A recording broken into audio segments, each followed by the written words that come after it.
Alright, so our prompt today, it says that you are hired on as a chemist at Trickham Labs. The person before you was terrible at labeling their substances. You have 4 different containers of white powders. You know that some of them might be toxic, so you don't want to eat them, right? Do you ever want to eat anything in the lab anyway? No. But you need to identify them. You have a hot plate, water, conductivity probe, and a journal of the possible identities and their properties. So your guiding question is describe how you would use the tools at your disposal to identify the compounds. Make sure the procedure is repeatable so that this does not happen in the future. Right, so let's look at our tools again. We have a hot plate, right? So think about the things that you can do with a hot plate that might relate to identifying what type of bonds? Yeah, an ionic or a covalent bond, right? So that's what we were trying to figure out with these 4 substances. So think about things you can do with a hot plate. Think about water, solubility, right? Conductivity probe. Someone raise your hand. What do you think a conductivity probe is going to tell us, Jack? How conductive an element is? Yeah, it's going to tell you how conductive an element is. And then you have a journal of the possible identities and their properties. So you kind of have a list of what these materials could be, but you're trying to figure out which ones are which. So, any questions before? So again, your job here is to figure out how you can use these tools. So you're going to say, I can use the conductivity probe in this way, and this would tell me what type of bond, right? If it has this kind of result, this is the bond, and this is kind of what the solution could be. Yeah, question? You have to use all 4. Good question. So you do not have to use all 4. Let's try to use at least 2 of the 4. Try to think of ways that you could use all 4, but if you can't think of them, that's fine. As long as you can make sure that this is also what in the future. What do you want the future scientists to be able to do? Yeah, identify and be able to repeat. Yeah, you want them to be able to repeat the procedures that you've walked through so that in case the labeling gets messed up again, they can follow the same procedure and be able to identify it easily. Yeah.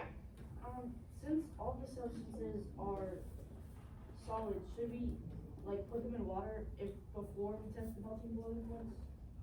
You put part of the thing in water, I assume. Yeah. It says powder, so. Yeah, so it's a powder. Small amounts for all of them. Right.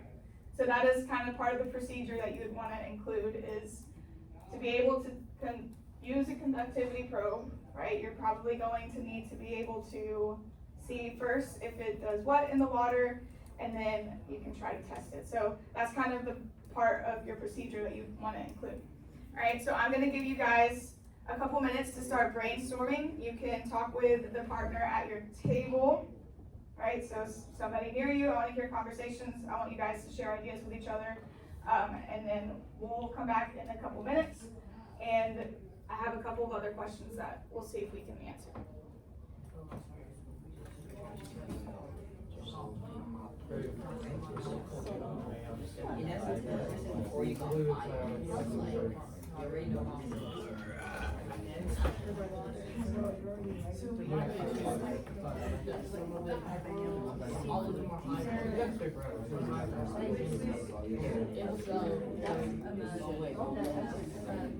Yeah, so some of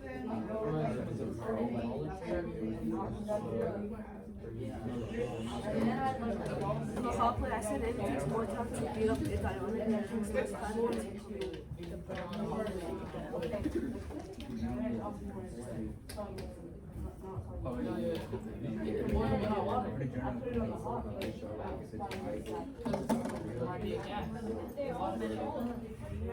They are powder. The feeling is probably not going to get gas. Yeah.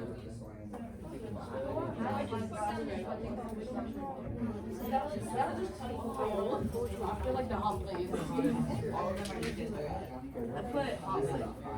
But like you put white powder on the hot plate. A little or no time to heat up because the lab is covalent, it takes more time to heat up.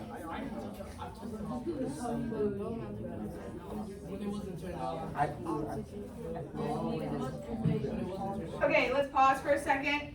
Now that we've had some time to brainstorm, let's try to think about these questions as well.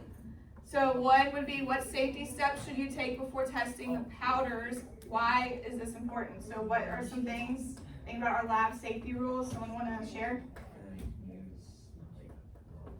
Use gloves, what else? Yeah. Goggles. Like put your hair up. Put your hair back. And they've already said that we should not do what? Yeah, we should not eat the stuff.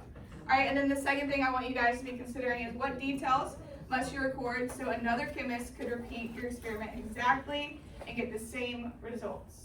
So thinking about what? So we want to identify the bond, so we would want to record that in that notebook again. Properties, right? So we want to look at, what are our main properties again? Melting, boiling points, conductivity, brittle, malleable, soluble, right? So we want to make sure that when we are doing these experiments, we are recording that, and also the what? How are they going to know how to test for solubility? Timing, the steps, right? So how hot did you heat the water? How long did you let it heat up?